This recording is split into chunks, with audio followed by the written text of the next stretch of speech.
Spoilers for This Is How You Lose the Time War by El-Mohtar and Max Gladstone. You may have seen that in the time between my review of This Is How You Lose the Time War and this video, the novel shot up the bestsellers list again because of a random tweet by Twitter user Mask of Bun, also known as Bigolus Dickolus Wolfwood, who said on Twitter, "Read this. Do not look up anything about it. Just read it. It's only like 200 pages. You can download it on Audible. It's only like 4 hours.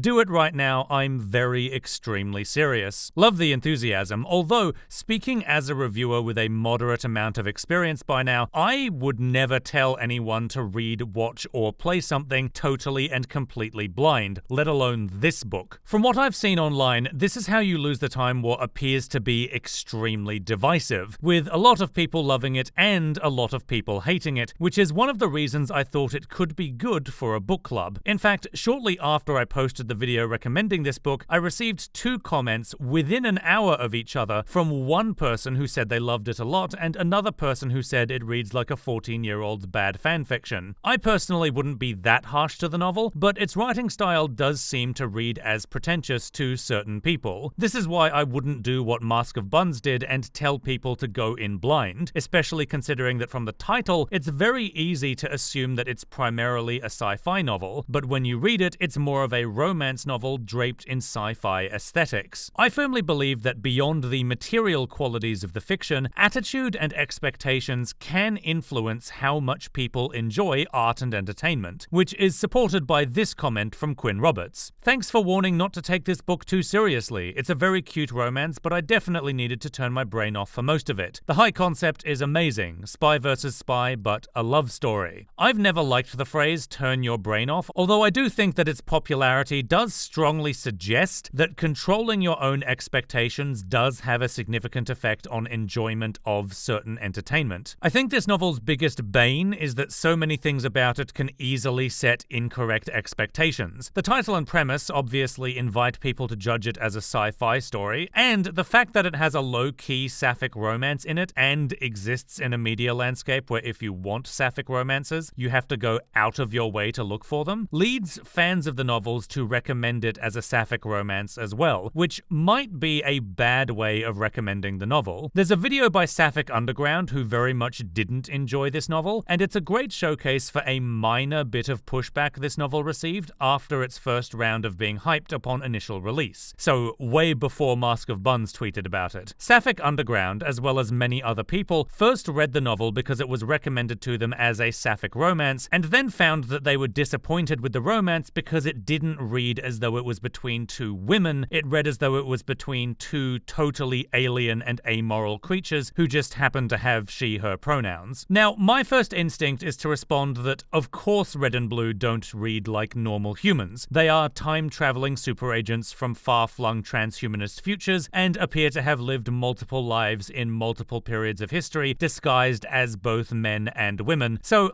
if these 2 characters still adhered to the trappings of modern gender, that would honestly make less sense. If you stop trying to read Red and Blue as female characters and instead choose to read them as agender characters, it actually fits them quite well. However, being diplomatic, I do understand why Sapphic Underground, as well as others, may have been disappointed by the romance in the novel, which is one of the reasons why I didn't play up the sapphic angle in my own review. The lesbian romance in this book doesn't have the appeal that people typically look for in lesbian romances, and further fueling the disappointment may have been the fact that neither of the authors are sapphic as far as anyone knows. Personally, I don't think the orientation of the authors is a problem. I believe that any author, regardless of identity, ought to be able to write stories about queer characters and queerness, and if they turn out bad, we can just critique them for it like we do normally when authors write bad stories. However, the fact that we do see a trend of straight authors writing queer characters badly or exploitatively does mean that this novel, being another example of straight authors disappointing some queer readers, meant that it struck a well-worn nerve for some people. That being said, Theo says, "I like how casually lesbian this book was. Like, the characters are just 2 super badass assassin women doing time shenanigans who happen to be in love. I like how Garden and the commander of the agency are also women too. It's nice to have representation that just is and is allowed to breathe and isn't baited to an audience all the time for corporate reasons. A lot of people in the initial round of pushback also didn't particularly enjoy the characters, which, again, from what I've learned from the feedback on The City and the City, seems to be a splitting point between my tastes and literally everyone else's. MayOS has some similar thoughts. There is always catharsis to be found in watching two people tear through the hate of two opposing groups, but the romance of Red and Blue always left a bit of a sour taste in my mouth. I could never quite put aside the fact in my mind that the day job of both is mass murder on a scale we can't really comprehend. It made me continually ask myself if the authors were even aware of how it made their characters look. I'm still undecided on the answer. I personally actually enjoyed the characters of Red and Blue, but I am the kind of mad bastard who just enjoys the strangeness of unrelatable characters in general, as you are all very well aware by now, I'm sure. So far, it actually sounds like this is a very strange novel. It's a sci-fi that doesn't appeal to sci-fi fans, and a sapphic romance that doesn't appeal to sapphic romance fans. I mean, if you're a regular fan of my channel, that may not actually be that surprising. I'm well aware that my personal tastes are very esoteric. The unusualness of the novel is probably its best selling point in my opinion. While I would hesitate to call it unique, it does seemingly go out of its way to defy a lot of more mainstream trends in literary fiction. It's certainly not the only book out there to polyphonically swap between an objective narrator and epistolary format. It's definitely not the only unusual lesbian romance story, and it's far from the only experimental sci-fi short story out there. Nonetheless, it is very easy to describe how different this book is from more mainstream stuff, and that alone can be enough appeal to justify its existence. Angie Watt sent another monster of an email, for which highlights include a long evaluation of some of the historical and pop culture references in the book, which is way too detailed for me to go into, and a paragraph where they point out a mistake I made in my review of the novel. It's not geomantic steganography, it's genetic steganography. Oops. But I really enjoyed this paragraph. I am more used to reading very literally, and I generally have a hard time parsing metaphorical language and literary themes, but I feel like this book did a good job at being approachable to someone of my level whilst still maintaining high ambitions with its storytelling. I appreciate the bravery the authors had at trying their hands at this genre. Science fiction can be very lofty in its concepts, allowing itself to be wildly inventive with its locations and technologies and themes. However, to ensure that these are not lost on the audience, it often sacrifices the ambiguities and nuances that are so central to poetry. Romance, however, relishes this poetry, preferring to rely on the audience's shared body of understanding of emotions and references to add depth to what could otherwise be taken as, when described in literal terms divorced from poetic prose, quite bland plots. I profess myself to be more comfortable with the former writing style, but this book was quite a welcome change of pace for me. That's, I think, my main reason behind recommending the books that I do. In the grand scale of things, I'm a small critic, so I don't really feel the need to give my audience reviews or recommendations for stuff they've likely already seen reviews and critique of elsewhere. I'm much more interested in recommending you stuff that you probably haven't considered, and my goal is to get you to go and read something and at least find it novel and new, if nothing else. Crown Prince, who, by the way, did this incredible art that I used in my thumbnail,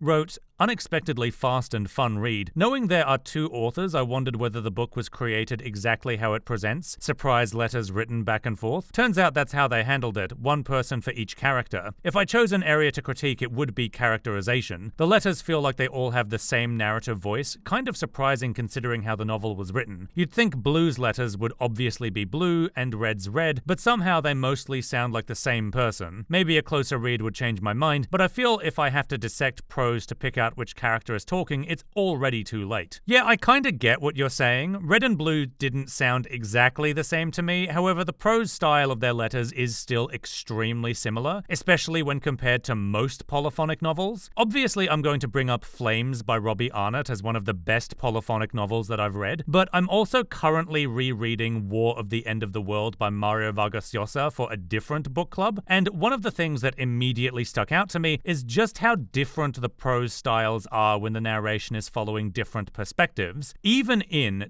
dense, sophisticated, complicated fiction, deliberate differences in prose style are usually incredibly obvious, and you don't need to try and pick apart nuances just to recognize different narrative voices. The main criticism that I would throw at This Is How You Lose the Time War's prose is that Red and Blue's voices in their letters need to be differentiated more. Not that it's difficult to tell them apart. I never had a moment where I forgot which character's letter I was reading because the continuity of the things they say to each other is completely consistent, at least as far as I know. It's just that sometimes it feels like if you actually put Red and Blue in a room together, the way they talk to each other might sound uncomfortably familiar. Bryce the Rice field worker, pictured here destroying Scorch Atlas with an axe, says, "The prose is good, great even, flowery language for the letters, utilitarian for the actual description of events. Blue being ordered to kill Red and rebelling is such a great moment in the book that is perfectly foreshadowed in the letter several chapters prior, but I still didn't see it coming. Of course, if you can manipulate time, you would try to take out your opponent's strongest player before they're a player. I'm glad the book addressed that directly, as it would have left me, and I'm sure several others, wondering about it if left untied. As the book neared its conclusion and the action sped up, I appreciated that it was still interspersed with letters until the very final steps. The book didn't break format until it had to draw the conclusion to a screaming close. I was afraid of it being an unsatisfying ending, of being a book about time travel that ends in a time loop, so overdone, or even worse, everyone being the one person. Spare me. I will say, after Blue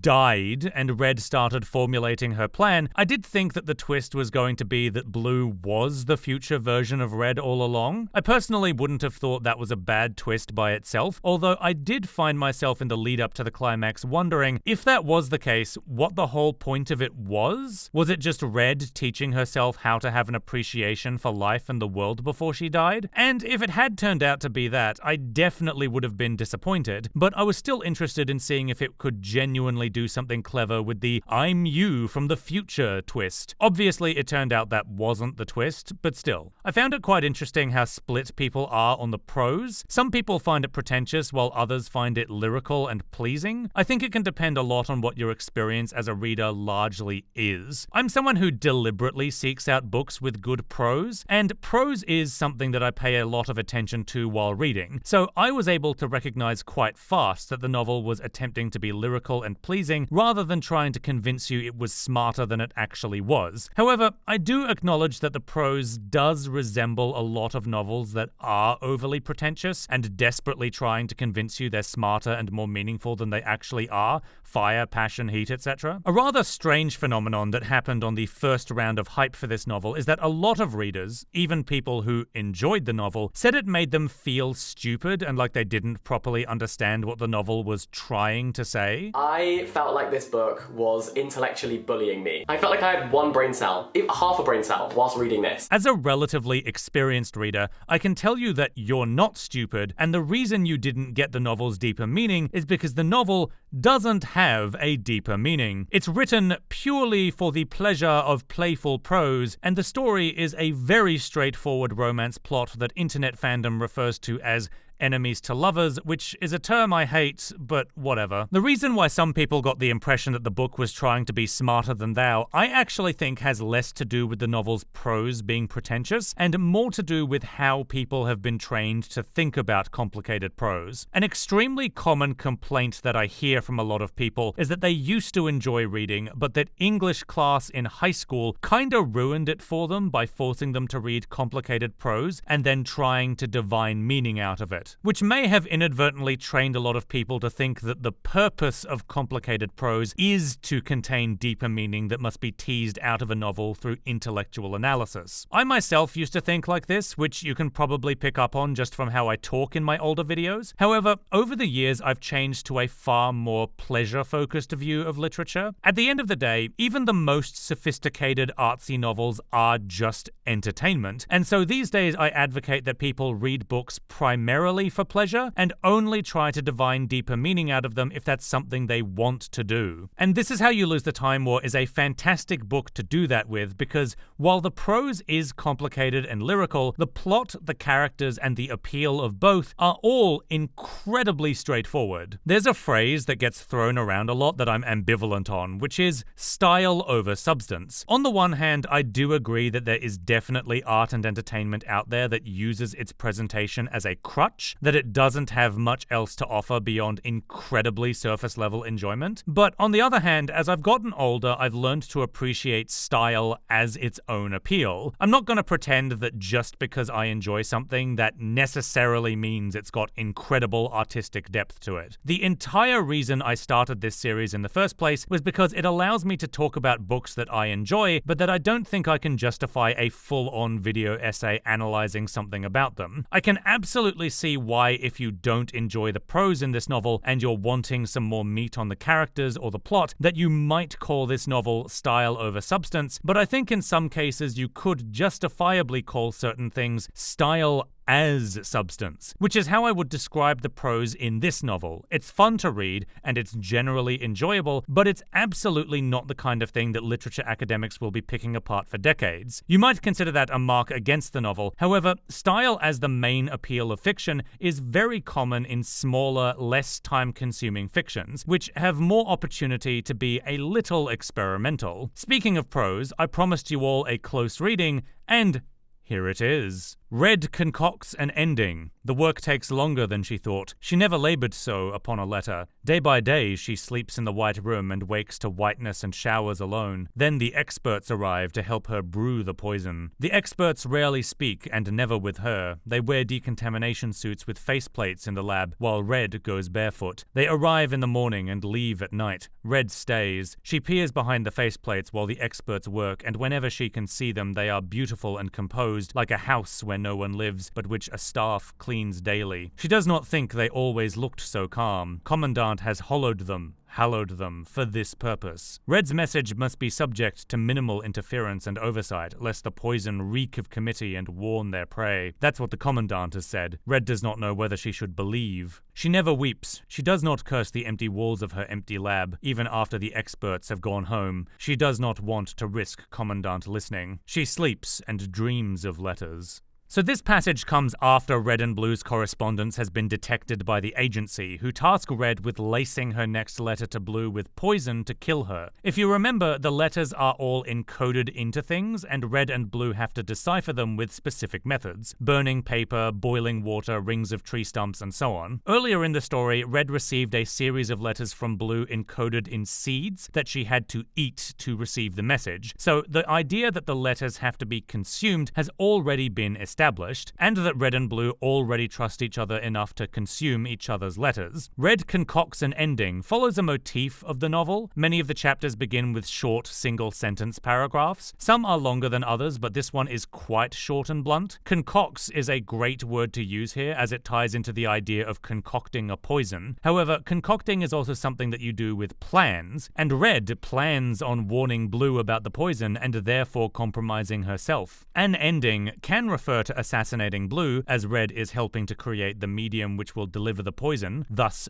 ending Blue. However, her plan to warn Blue exposes Red as a traitor, which will likely lead to her own ending in some way or another. So while she concocts Blue's ending, she's actually concocting her own ending. This one line is layered, which funnily enough mirrors exactly how Red writes the letter to Blue, with multiple messages encoded in different layers of it. It's not deep, but it's quite fun. I like the shortness of all the sentences in the first two paragraphs, plus the repetition of white. It effectively and efficiently communicates the dullness and monotony of what Red is going through. I like how the experts are totally anonymized. They don't have names, and Red has to really try to see their faces. They give off almost angelic vibes, uniform and anonymous, but beautiful and composed, like a house which is cleaned daily. Comparing them to a house is a good simile because a house is precisely structured, but also built artificially, as opposed to something like a flower or a snowflake, which has precise structure, but occurs naturally. Referring to them as a house where no one lives obviously conveys their emptiness. Stating that Commandant hollowed them, hallowed them is nice lyricism, and both of these words strengthen the characterization of the experts. Hollowed as in they have little or no interiority, and hallowed as in purified in an almost religious sense. These experts were molded to be totally devoted to the agency, with any impurities deliberately scrubbed out, which paints a rather awful picture of the agency and helps really sell it as an antagonistic force. Commandant saying that the letter mustn't reek of committee does seem like a simple explanation for why Red is involved in this process at all. If the letter just needed to be any old letter, then I imagine Commandant would have just had a poison made and then ordered Red to leave it for Blue to take. So evidently Red needs to be involved in the process. However, I do love the detail that Red doesn't know whether to believe Commandant. The only reason that I can think of for why Commandant would bother involving Red in the process of making the poison if she wasn't needed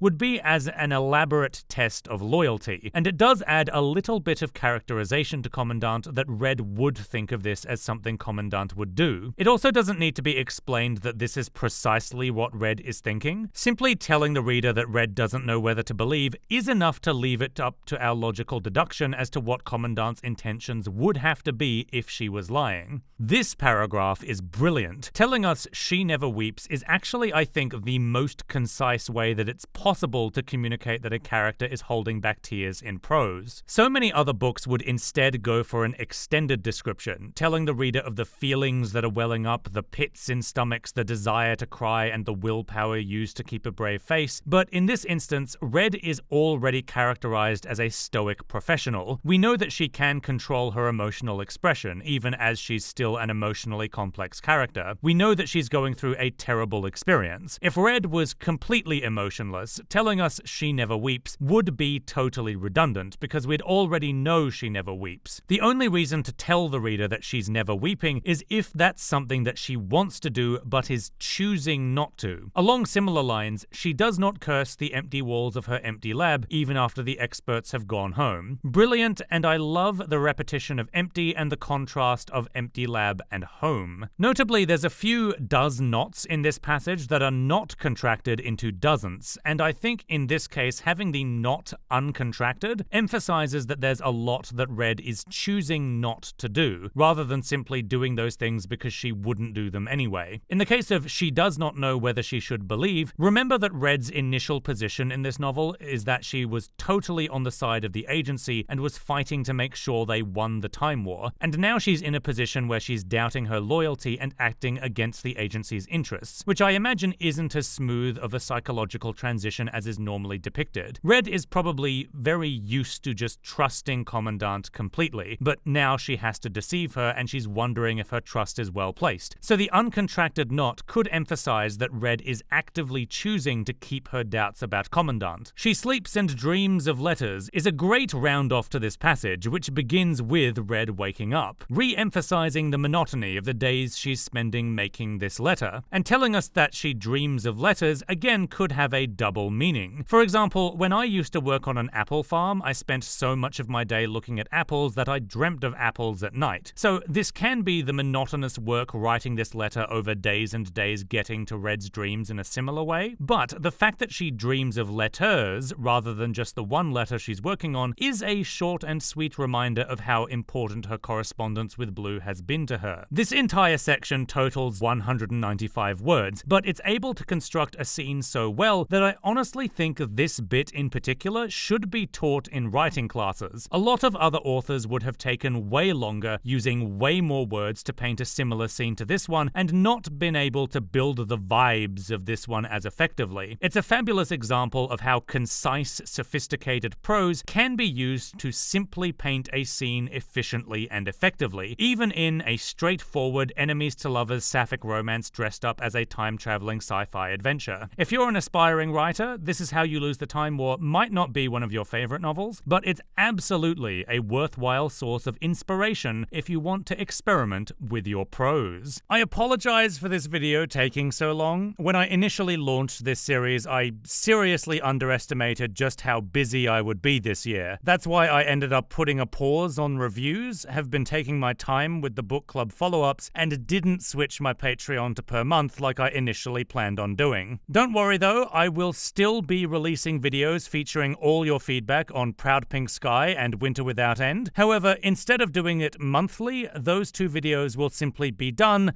when I can do them.